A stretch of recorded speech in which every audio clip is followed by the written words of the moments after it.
and blue for me and you. And I think to myself, what a wonderful world. You're listening to the Pros and Cons podcast with Chrissie and Aaron Kahn.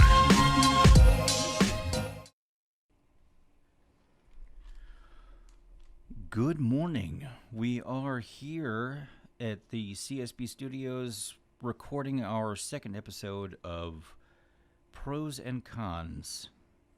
I am Aaron Kahn. I am joined by my wife, Chrissie Kahn, and we will be talking with you today about just infertility, adoption, and all the things that go hand in hand with those subjects. Good morning, everyone. We are here with you. We're going to talk about infertility, how you know you are 1 in 8 infertile couples, and what to do next. That's right. So we're going to go ahead and start off with some statistics here from the World Health Organization. We're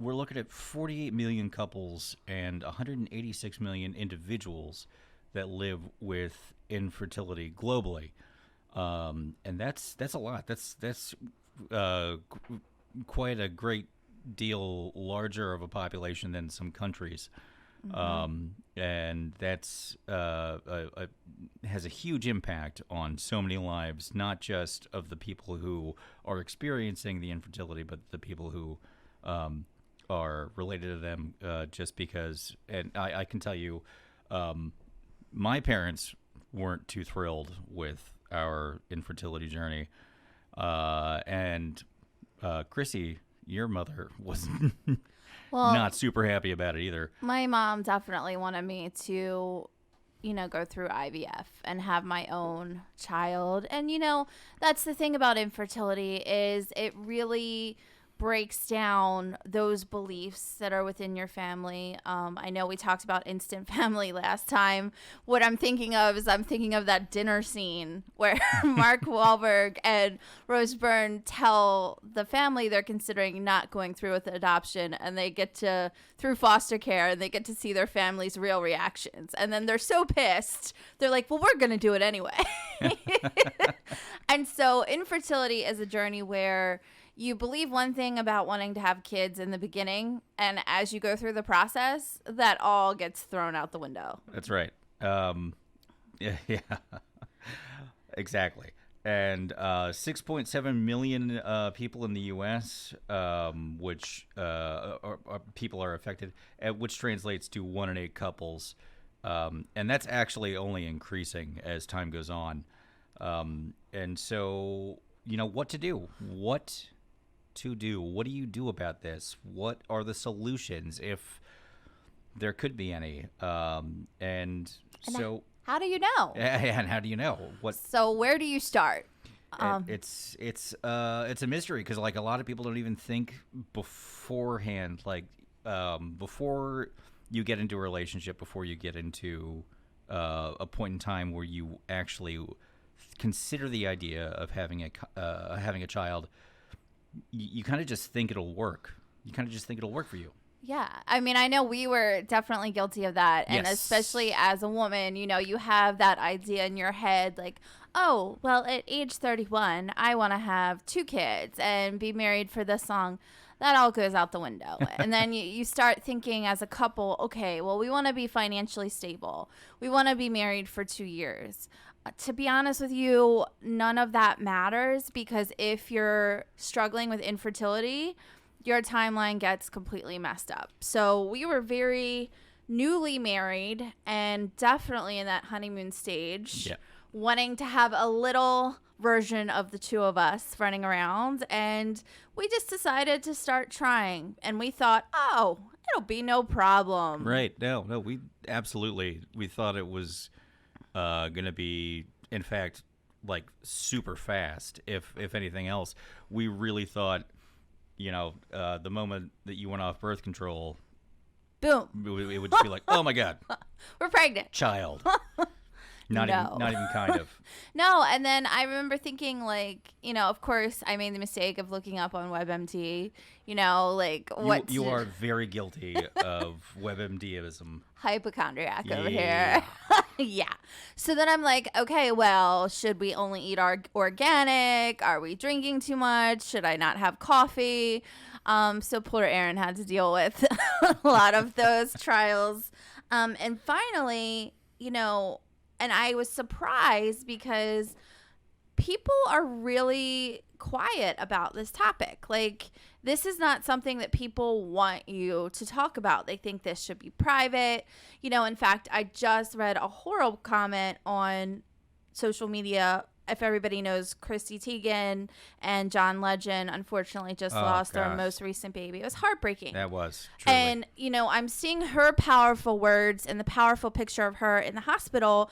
And somebody had the audacity to comment, she needs to just be grieving this in private. Well, yeah. And so, to be honest with you, when I started to talk about it, because I'm definitely the one that has the bigger mouth out of the two of us, when I started No. Yeah, when I started to talk about it, I got some feedback like that. Especially from, I remember, like, one of my secretaries who's, like, real old-fashioned being like, well, you're not gonna post that, are you? Like, you're gonna keep that private. What if you have another miscarriage? Like, that's the thing about us, is we're turning our mess, our journey, into our message, and we want to get it out there. That is the plan. That's the idea. We tried for 6 months, nothing. A friend told me, you really should go see your OBGYN and try to push for a sonogram. So thankfully, my OBGYN was my primary care doctor.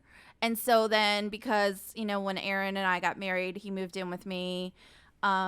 It became his doctor too. So I remember going to her and saying, we've been trying for this long, asking her all my WebMD questions. And she said, well, you guys are young and healthy. Give it more time.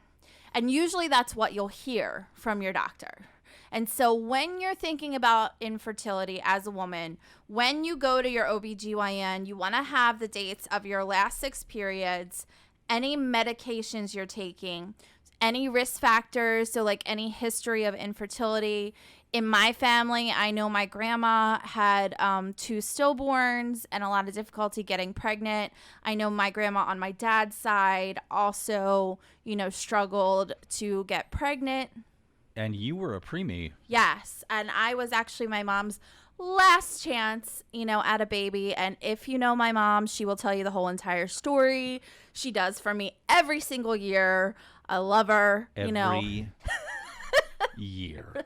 Love her. 9/31 is the date of my birth. Almost died, but that's a whole separate story.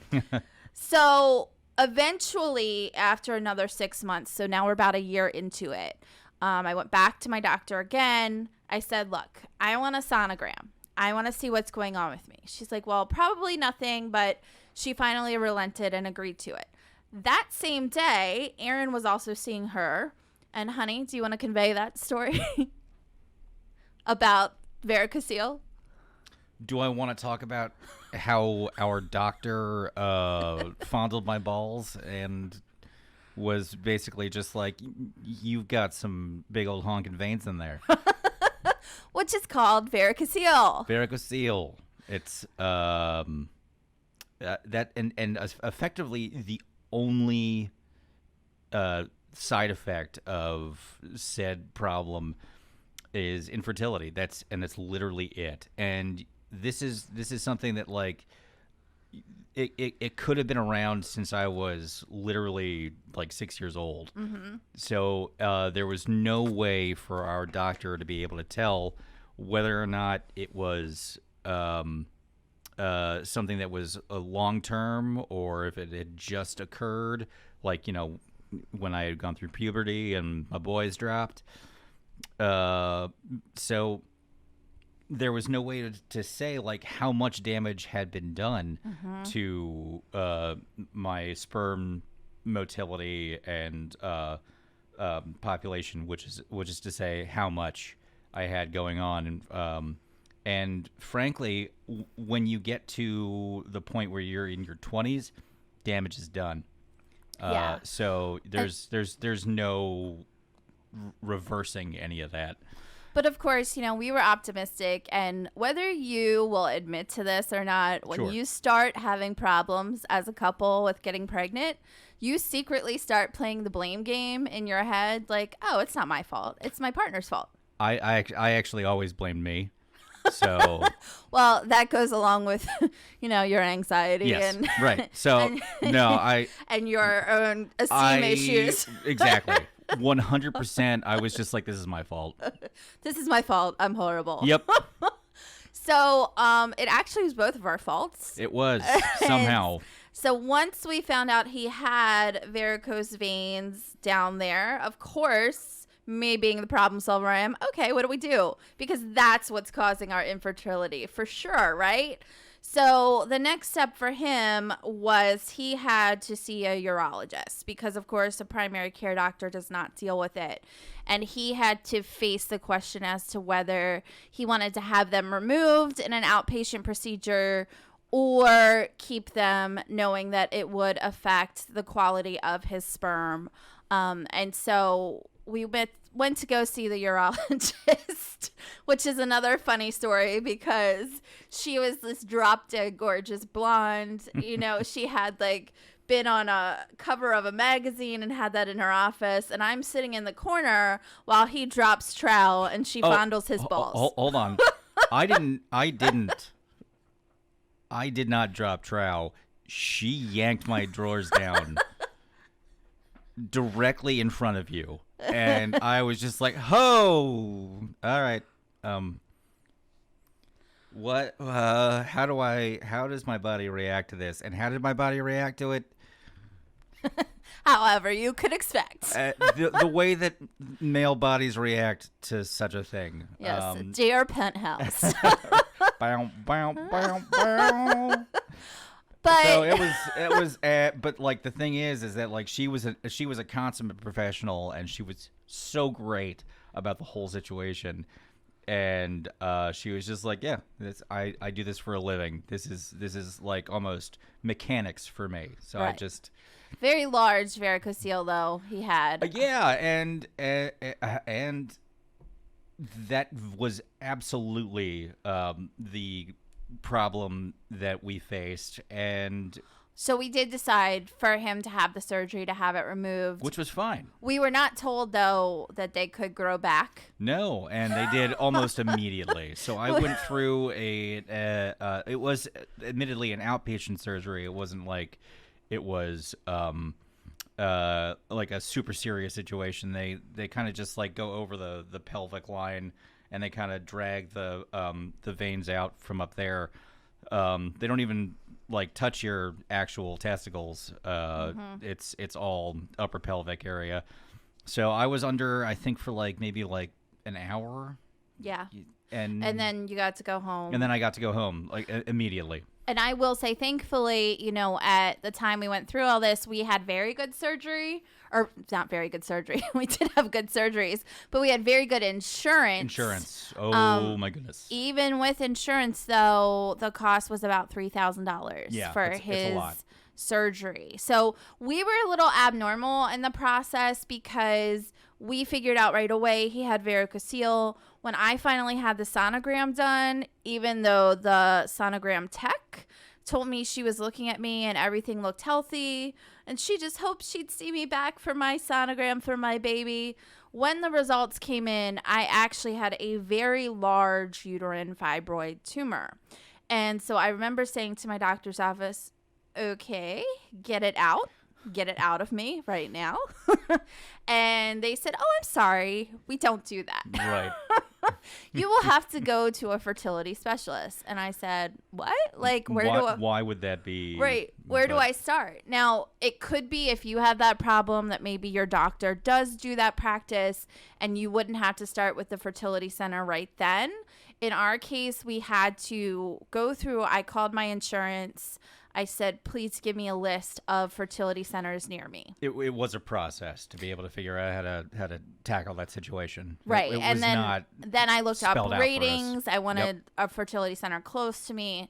I found one and a doctor who, it was a smaller fertility center, and she ended up being the one, who did my surgery and was with us the most. And I will say, they were amazing. Like, we really did feel like they became family, and they were in it with us. So it was a very long journey, but I was highly impressed with her surgical record.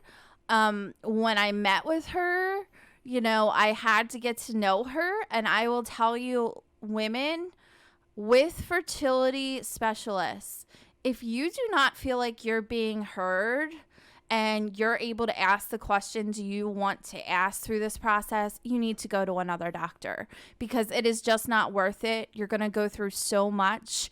You really need to be able to trust the doctor. And men, you need to feel like you have a voice as well. Like, you're not in this completely silent. So what ended up happening is then we started, this is step 2. So step 1, you want to meet with your primary OB/GYN. They may direct you to a fertility specialist, maybe not. Guys, you want to go to a urologist. If you have the vein issue, you want to get checked out with your doctor first, and they will tell you where to go. But usually when you say you're having infertility issues, you begin basic fertility testing. What that means is, for the men, of course, your semen gets analyzed. Analysis. Guys, this is at least, not the worst part of everything, because you kind of get to just like jack off into a cup. And if you're going to a good fertility center, it should be one of those situations where you're actually given like a kind of like room, and then they give you material for which to Occupy yourself. Get you in the mood. Occupy yourself is probably the better way of saying that. And then you just you give your sample, and what you do. And again, we were really lucky in that we've had good. I guess we would say like fertility clinics to be able to do this stuff in. You leave your sample on a table, and then you leave, and nobody looks at you. That was very important for you. Not so much me. I mean, like, I actually wouldn't. I don't know. I didn't care that much. I actually kind of thought, like, as I was walking out, I was just like, a lot of people are like, we all know what's going on, don't we? We all know what's happening. So I don't know. All right. Pretty much. If you guys have an issue with it, that's fine. So semen analysis, what they check for is your motility, your morphology, and the actual amount of sperm that you're producing. So when we talk about motility, we're talking about it's the sperm's ability to move, and generally speaking, just like how motile it is. Mm-hmm. Morphology means its shape. So when we're talking about its shape, that's actually a way under like rated idea of what it should be. Morphology means it should be almost conical. It shouldn't be like rounded. It shouldn't be square. Certainly, that would be odd, or rectangular. And it should. You should also have 40 million parts per like ounce was I believe the like low normal. And unfortunately, my motility was really off. My guys like would barely twitch around like at all. And I think I had like maybe. I think you started at like 9%. Yeah. I think over the years the best we got was 15%. With like, and they will give the guy like vitamins and things to help try to boost. I did take pills to be able to increase my motility and the amount of sperm that I produced. And I think my morphology was fine. I don't think that was an issue. It was primarily the fact that they were kind of like DOA, dead on arrival. Yeah. And then I had my own issues. And so, but even with that, I will say, the science of IVF that we went through is pretty incredible. Yeah. What they can do. I mean, they can literally take like one sperm and make it work. I'll never forget what our embryologist. Yeah, our embryologist. She took the best amount of the sperm sample that I gave, and she said that she grabbed the ones that were. I have no idea how she did this, but she grabbed the ones that she said were moving, and she put them under a microscope, and one by one they died. And there was one guy. She was just like and then he twitched, and I put him in there, and I was just like, one soldier. just one? One soldier. Well, yeah, sounds about right. So that is what the guy has to go through. Yeah, and it can be a lot for people who are for guys out there who are a little shy. You better lose that shit real quick. I'm going to tell you right now, because there's no room for that in this game. Not at all. Not at all. And for females, we all know the monthly or the yearly visit to the OBGYN. I say monthly because I've been through so many procedures that that table and the stirrups. It was pretty cute in the beginning. I remember Aaron being like, "Oh, what are those stirrups for?" "Oh, well, you're about to see." Oh, no. And so the pelvic exam, the pap smear, that's the first part of it. But then you get to this torture device. At least it was for me. It's a torture process called the HSG. And so in my case, because I had a fibroid tumor, I had to get an HSG and then a water HSG. Me not knowing what it was, I think it's like a hysterectogram. That's the technical name. I scheduled them back to back because, I want to get this done so we can move forward. You know better now. Oh, yeah. So the first HSG was in the hospital. I had to get in the lovely gown, and I'm on the cold table. And then I kind of felt like I was in that Friends episode where Ross had that weird mole, and the one doctor just kept calling in the other doctor and the other doctor. And I remember they're telling me to turn as they're looking at it. And I'm like on all fours, like on this cold table. And at this point, I think we have 3 doctors, and they're like, "Oh my." And I'm like, "Oh, is it gone?" No. No. And when you hear that from a doctor, like, it's not good.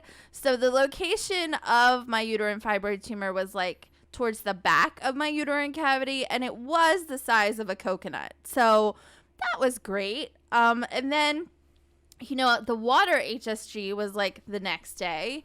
So, of course, I'm an assistant principal at this time. It's the summer. I'm the only one in charge of the office. So I had someone come and watch The Office on my lunch hour, and Aaron takes me, and I'm like, "Oh, babe, just go pick us up some lunch at Five Guys. This will be fine." I just ran over to Five Guys. I was just like, no problem. Nice little lunch for us afterwards. And then I'm on the table, and now I have the male doctor at the fertility center, and he's, doing his thing, and it is so sore and so painful. And he's like, "Where does it hurt?" And I'm like screaming, and I'm like, "Everywhere! It hurts everywhere!" And so poor Aaron got a call. I got a call from my wife's cell phone, but not from my wife. It was one of the staff members of the fertility center who was saying, "Oh my God, get here as soon as possible. Your wife is," I'm not going to say dying, because that's not what they said, but they did say something to the effect of like, you just got to get here as soon as possible. And I was just like, I just picked up a cup. All right, fine. And then he walked in, and I think he heard me. I did. I walk in, and in the background, I'm hearing. That's definitely a con of a small fertility center. Everyone hears everything. Everyone. Yeah, no, it's not big. It was a single floor building. I mean, so everybody in the waiting room I'm sure anybody who was a first timer there would have been like, Nope. we have to go Nope. immediately. Yep. Eh, So that was a process. Yeah. And it did come back. So after all that testing, it was decided we were both going to have surgery. You know, for fibroid tumors, you could have the laser treatment, or, you know, you could have the myomectomy, which is like going in for a C-section for a baby. Instead of a baby, I got a tumor. Didn't get to see it, but still had you to really wanted. You were so. I know. Well, it was a part of me. I mean, it's like it was growing inside of me. You were so adamant that you. That's like wanted the to see only the thing that's ever going to be able to grow inside me. So, you know. Anyway, so that was about a week, 3 days I was in the hospital, and then I had a 6-week recovery. If you do have a uterine fibroid tumor and you are looking at surgery, the average cost for that with insurance is about $12,000. Yeah. So, you know, it's still Super expensive. it was a lot of money. And I really just thought after that, you know, we were going to be set. I remember my fertility specialist sitting me down at a follow-up and saying, you know, she hands me this, I still have this folder and it drives me crazy. It's a really cute baby on it. But I remember her handing me the folder, and it had the cost of IVF, the process, and she's like, oh, I want to start you on meds right away to start the process of IVF. And I said, whoa, you mean we're not going to be able to conceive naturally? And her exact words were, it is highly unlikely you will ever conceive naturally. And when you hear that as a woman, I don't know, it brought so many emotions. I remember going home and throwing that baby folder across my room, and then I told her, I was like, look, like, if we can't do it naturally, then we're going to try to foster to adopt. But if you hit that point where you have done the basic fertility testing and your specialist or doctor says you need to continue on, you will be given a couple options. Usually you have to start with IUI if you want to go through your insurance. Usually that has to be unsuccessful before they will pay for IVF. Honey, do you want to explain what IUI is? IUI, It's like the turkey baster. Right. It's effectively like turkey baster. Yeah. If you know what a turkey baster is, you guys, you know what we're saying. So, Except it's done by medical professionals and not actually a turkey baster. So, but effectively, that's what we're talking about. Taking the man gravy. oh God, honey, gross. I'm so sorry. Thanksgiving, I'm so I don't think will ever be the same. Thanks so much for that, dear. Well, you know, that's I'm not the first one to say it. And then they put it into effectively a baster, and they just kind of insert it into the womanly areas and squirt it all up there, trying to assist the guys down there who may not necessarily be the fastest swimmers. They want to make sure that like, you know, if that's all they have to do, and again, we're talking about insurance companies here, so they don't want to have to pay for something that doesn't necessarily need to happen. So, and IVF is a lot. It's a lot of drugs. It's very invasive. It's very invasive. It's a lot of testing, and I'm telling you right now, it's so many needles. It's so many needles. We you will guys. we will get to that, dear. Yeah. But that's what I'm saying. Yeah. Like it's a lot to pay for. So insurance companies don't want to have to pay for what wouldn't necessarily have to have happen. And some of them do want you to try IUI a couple times. A couple of times. You're gonna want to, if you've had the fertility testing, you really want to get with your insurance and see what is covered, what the process is. In our case, IUI was not an option. They really felt like if we were going to continue with fertility treatment, it needs to be IVF. The other important thing to know, because I was really naive when we started, I thought, oh, you know, we'll just have to go one time. It'll work. We just need a little help.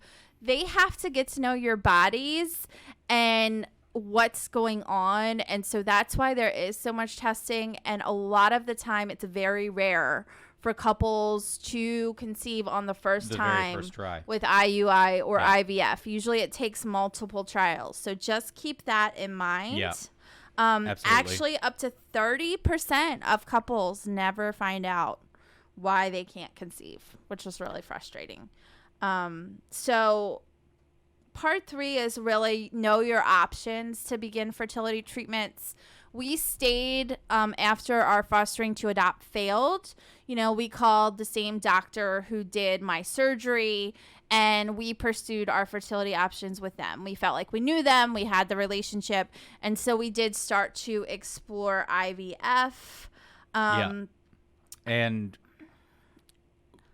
we honestly, we did our best, our due diligence. It wasn't like we kind of like just quit, you know. We really did everything that we could on both sides to make sure that we would be able to conceive based off of the science that we were presented. And we really did, you know, have doctors explain everything in detail with us. Yeah. We had and we multiple did. sit-downs. We tried both. So as we were struggling, so with our IVF process, we had the first full round and that failed. And then they changed my medications, and that was successful. And we ended up being pregnant. I did have a miscarriage. Yeah. And then we had one frozen from that, which they transferred. And I became pregnant again. I miscarried again even earlier. So then we had to do a whole lot more testing. And we came back to try to do one more round with them. And at that point, Aaron's varicocele had grown back. And so he really had 0 sperm. That is when we tried to move on to do adoption and embryo adoption, which we'll get into in a later episode.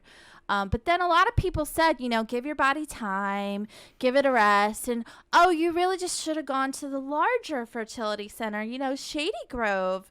They have so many babies, and my friends were so successful. You know, everybody had such good experiences. So I was like, you know what? I got to give it everything I have. So we gave it about 2 years, and we tried Shady Grove. We did.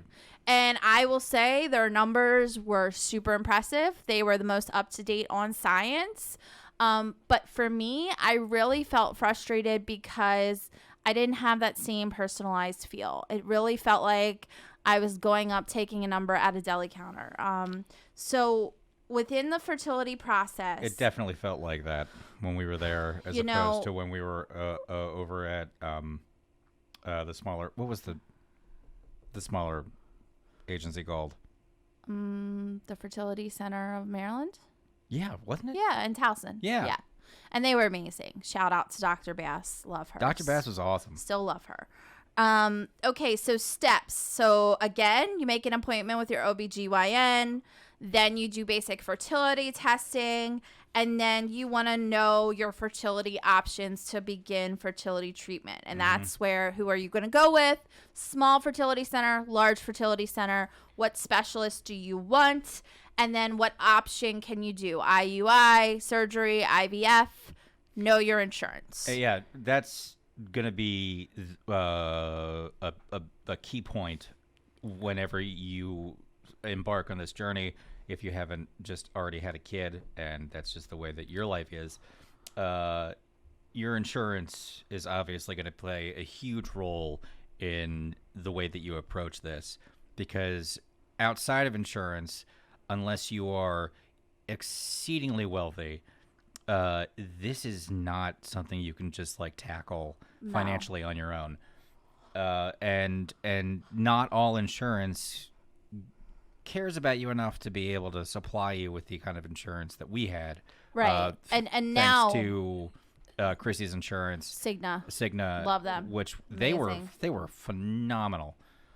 And I could always call them and get someone. But I will say, when you choose your fertility center, you will not be able to start anything until they sit you down with the fertility center financial advisor. Yep. So they will give you a stupid map. Which they have. They have like an entire office in the back with literal like accountants. Yeah. So they will give you a stupid like map or a calendar that outlines the cost of what your insurance pays versus what you'll have to pay. Really take a look at that. I know we were so engrossed in getting started. It was just kind of like, oh, sign. And then you come back for your appointment. It's like, okay, well, that down payment will be like $1,500. And in the beginning, we were so intimidated that, you just want to pay. You don't want everybody in the waiting room hearing your situation, which they all did in the smaller place. Yeah. But you will really take a look at that financial situation. So hopefully we've given you some steps. We could do a lot of pros and cons. We could do pros and cons with IVF. We could do pros and cons with each surgery. The pros and cons we decided to go with today were the smaller fertility center versus the larger fertility center. So babe, you want to take it away? I'll tackle the small fertility center. For any kind of like, I hesitate to call it like a mom and pop shop because it's not that simple.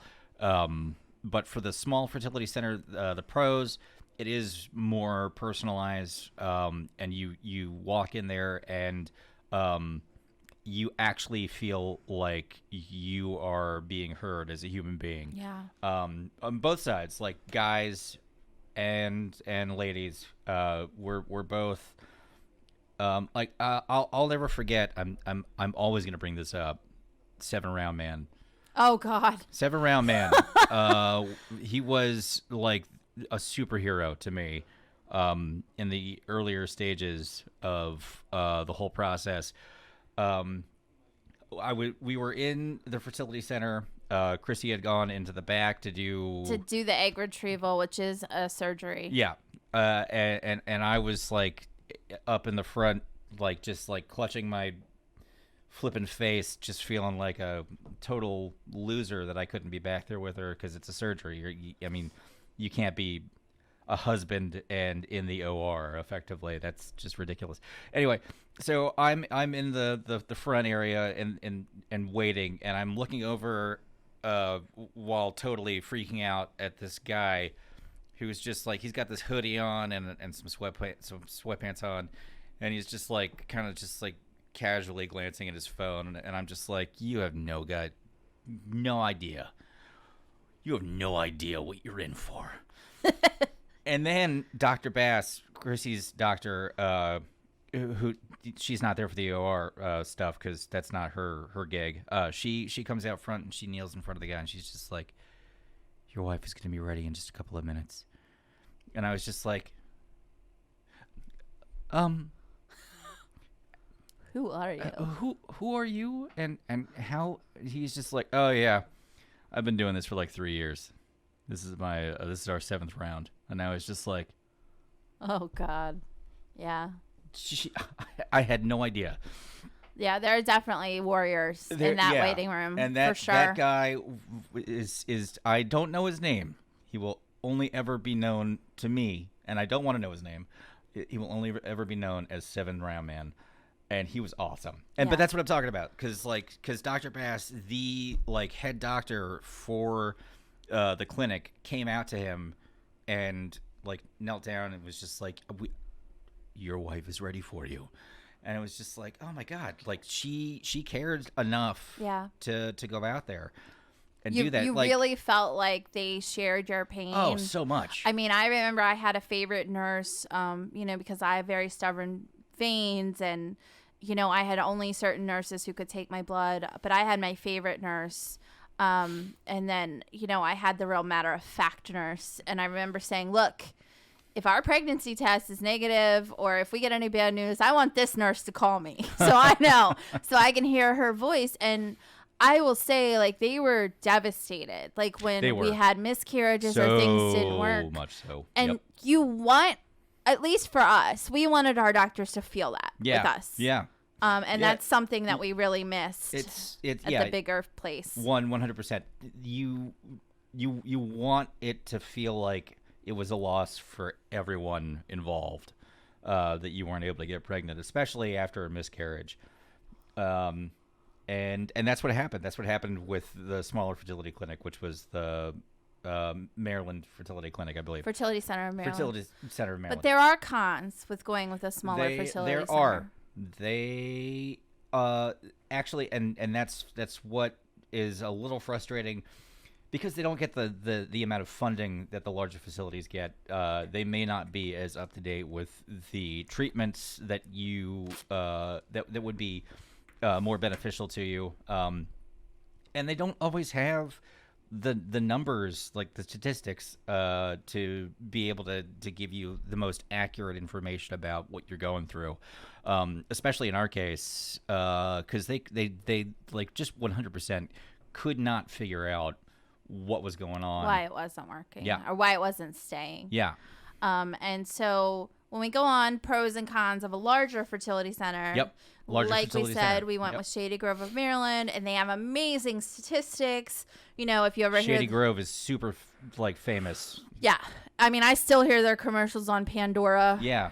It's like all across the eastern Millions seaboard. of babies, Yeah. and it makes me feel a certain way. But anyway, they get a wider range of testing and results. So I remembered our initial consultation with Shady Grove, just what they told us they could find out with the testing initially was different than what we had heard.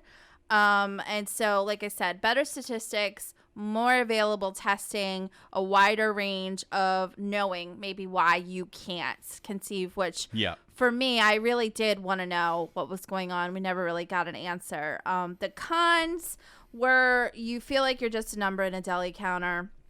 It's not personalized at all. I No. remember being in Shady Grove in an appointment and being called by their front office about a billing issue. And I was like, are you serious? Like, I'm actually sitting right here. You could have just come to talk to me about this. It could have waited. Right. you For- know, for just and a so moment. maybe I had this speculum right out of my hoo-ha, you know. But and As it, all the giant silver materials Right. were being disappeared. and it can be inside of more you. expensive. So if you have been following our Yeah. journey, we break this down even further in my second book, Baby Bankrupt. And I do have our actual last bill from Shady Grove. So it's like, oh, it didn't work, but here's a bill for you outlining everything. Regardless of that, give us money. Right. So we hope you enjoyed our second episode. We are going to be back with you to talk more in depth about IVF, embryo adoption. If there's anything you want to know about, please reach out to us. You can find us on our Facebook page, or you can find us on the YouTube channel. We really love to hear from you because we know 1 in 8, that's a lot of people. It's going on lot 1 of in people. 6. Yep. And everybody has a story out there. And I'm gonna go ahead and tackle this in a later episode. That's gonna probably handle more about the male infertility stuff. Hey guys, if your dad went through the IVF process, he may have actually passed on to you. By